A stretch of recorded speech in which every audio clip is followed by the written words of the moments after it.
Bienvenue sur Africa 24 dans cette nouvelle édition de l'Africa Tonight. Voici les titres de l'actualité. Près de 130 chefs d'État et de gouvernement participent depuis ce mardi 25 septembre à la 73e Assemblée générale des Nations Unies. Le président rwandais Paul Kagame, également président en exercice de l'Union africaine, était le premier chef d'État du continent à prendre la parole. Vous l'entendrez dans cette édition.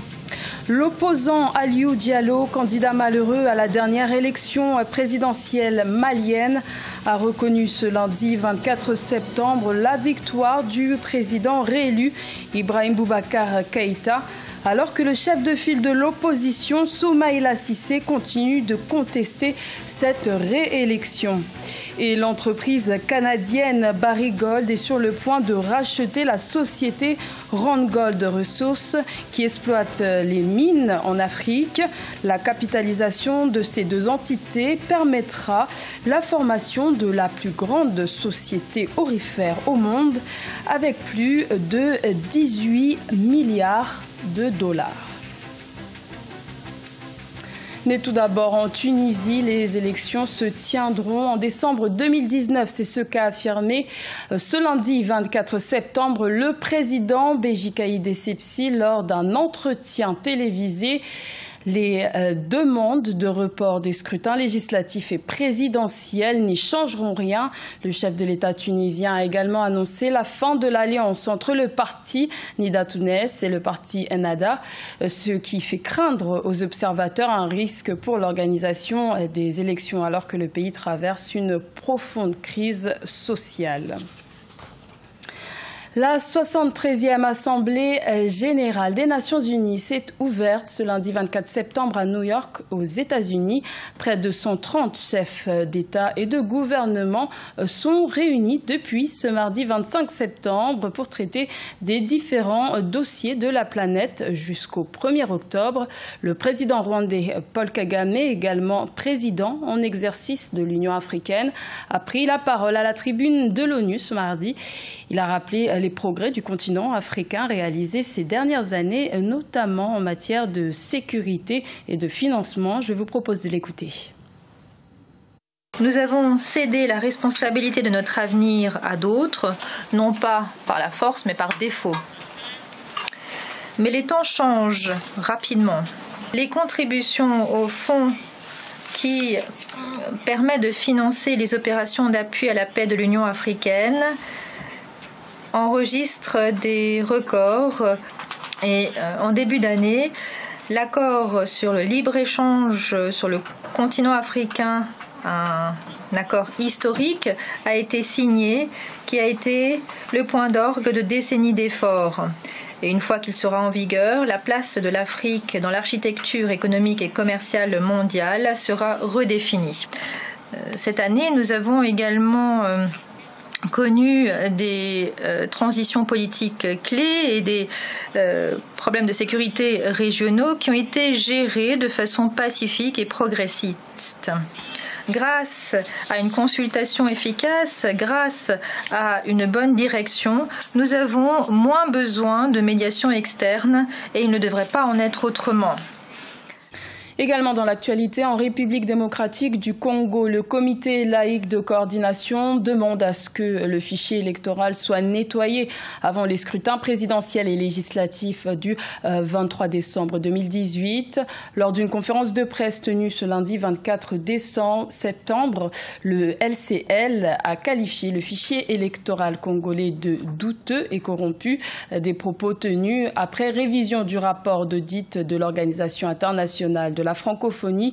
Plus de 6 millions d'électeurs seraient enregistrés sans empreinte et plus d'un quart se seraient enrôlés avec des pièces d'identité non fiables, ce qui pourrait remettre en question la crédibilité des scrutins si le fichier n'est pas corrigé. Un nouvel appel à l'apaisement a été lancé ce lundi 24 septembre au Mali. L'opposant Aliou Diallo, candidat malheureux à l'élection présidentielle du mois d'août 2018, et aussi troisième homme de cette élection, a reconnu la victoire du président Ibrahim Boubacar Keïta. Celui-ci a été investi le 22 septembre à Bamako en présence de plusieurs chefs d'État africains. Mais le chef de file de l'opposition, Soumaïla Cissé, continue de contester cette réélection. Ange Bijounio-Megno. Le candidat malheureux de l'élection présidentielle au Mali, Aliou Diallo, reconnaît la victoire du président Ibrahim Boubacar Keïta et appelle ses partisans à tourner la page. L'homme d'affaires et opposant du président malien s'est exprimé par la voix de son porte-parole. Pour lui, les questions sécuritaires et de développement sont les défis actuels à relever grâce au dialogue.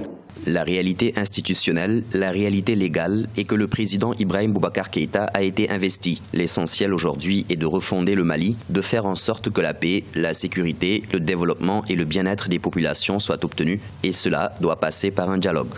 Arrivé troisième avec près de 8% des suffrages exprimés, Aliou Diallo a bousculé les codes en s'imposant à la classe politique traditionnelle malienne pour sa première candidature à la présidentielle. Selon son entourage, il avait battu campagne autour du terme de l'alternance et avait assuré qu'il veillera sur les intérêts de son parti, l'ADP Maliba.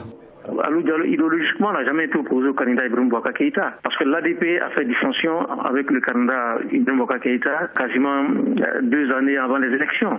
C'est pour des raisons d'autres, parfois économiques. Voilà, parce que les dissensions seraient dues certainement à la renégociation de certains contrats ou des clauses qui avaient été promises par le candidat Ibrahim Boubacar Keïta lors des élections de 2013. Semble-t-il que l'homme d'affaires n'a pas été tente lorsque le candidat Ibrahim Boubacar Keïta n'a pas respecté ces questions-là. Selon le porte-parole d'Aliou Diallo, cette prise d'opposition n'est pas le fruit d'une négociation avec le pouvoir. Il ajoute que le parti ADP Maliba sera présent aux élections législatives qui se dérouleront les 25 novembre et 16 décembre 2018. Un nouveau leader du secteur aurifère pourrait bientôt voir le jour. Le géant canadien Barrick Gold, numéro 1 mondial dans l'extraction minière de l'or, veut racheter son rival Randgold Resources, qui exploite des mines en Afrique. Le but étant de créer la plus grande société d'extraction d'or au monde, avec un capital qui dépasserait 18 milliards de dollars. Corinne Camden. Le groupe minier Randgold Resources, qui exploite des mines en Afrique, principalement au Mali, espère prendre pied dans l'industrie mondiale de l'extraction de l'or. Ce grâce à un accord de 18,3 milliards de dollars conclu avec le géant canadien Barrick Gold. La paire formera la plus grande société aurifère du monde. La nouvelle entreprise, évaluée à 24 milliards de dollars, sera cotée à New York et à Toronto. C'est assez significatif pour les deux sociétés et pour l'Afrique, mais cela signifie aussi que les entreprises vont devoir rassembler pour essayer de résoudre certains problèmes auxquels sont confrontés le continent. Par exemple, en République démocratique du Congo, où le code minier a été modifié plus tôt cette année, représentant des problèmes et augmentant les taxes et redevances pour les sociétés minières. Barrick va maintenant devoir rentrer dans ce foyer et voir s'il peut utiliser son poids lourd pour tenter de résoudre certains de ces problèmes. Bien que ce soit la plus importante transaction depuis des années dans le secteur de l'exploitation aurifère, elle marque une période difficile pour l'or au comptant. Les différents commerciaux et la hausse des taux d'intérêt ont frappé le secteur, faisant chuter les prix de 10% depuis le début de l'année 2018. Barrick et Randgold, qui exploitent 5 mines en Afrique centrale et en Afrique de l'Ouest, ont perdu environ un tiers de leur capitalisation boursière. Mais ils ont fait un pari sur le PDG de Randgold, Mark Bristow, qui a été à la tête de cette société depuis 1995 et il a une réputation dans l'industrie pour résoudre les problèmes de risque juridictionnel. Les discussions sur l'accord ont commencé il y a plus de 3 ans. Pour que cet accord soit acté officiellement, il nécessite encore l'approbation des régulateurs et des actionnaires. Les actions des 2 mineurs ont bondi de 6% depuis cette annonce. À la découverte du musée égyptien Sand City, le seul musée en Afrique qui expose en plein air des sculptures de sable. Il est situé dans les stations balnéaires de la mer Rouge d'Hurghada et des milliers de touristes le visitent chaque année. Corinne Camden. Des sculptures de sable sous forme de sphinx égyptien, des pyramides et des statues de Napoléon Bonaparte et d'Alexandre le Grand. C'est le spectacle auquel vous avez droit quand vous vous rendez à Sand City, en Égypte. C'est le seul musée en plein air pour les sculptures de sable en Afrique et au Moyen-Orient. Situé dans les stations balnéaires de la mer Rouge d'Hurghada, des milliers de touristes le visitent chaque année. Je trouve ça vraiment beau, avec tous les détails et les motifs, non seulement de la culture égyptienne, mais aussi des cultures du monde entier. Le musée a ouvert au public en 2014. Il comprend également des personnages de super-héros de bande dessinée. 30 mois durant, 30 artistes à l'aide de sable et d'eau créent des sculptures provenant de 15 pays différents. Lorsque vous retirez des particules de sel du sable, ce qui provoque le désassemblage, il devient alors plus compact. Après avoir ajouté de l'eau au sable, il se transforme en pâte et le sculpteur commence son travail. Après cela, il est laissé à sécher et l'on utilise alors un spray similaire à la laque pour qu'il puisse agir comme un isolant du vent. Le temps qu'il faut pour tailler les sculptures varie selon les tailles. Des sculptures qui pèsent environ 6 tonnes peuvent prendre quelques jours, alors que d'autres qui pèsent des milliers de tonnes peuvent prendre jusqu'à 1 mois. Ce journal a été réalisé par l'ensemble de la rédaction. Merci de votre fidélité. L'information continue sur Africa 24.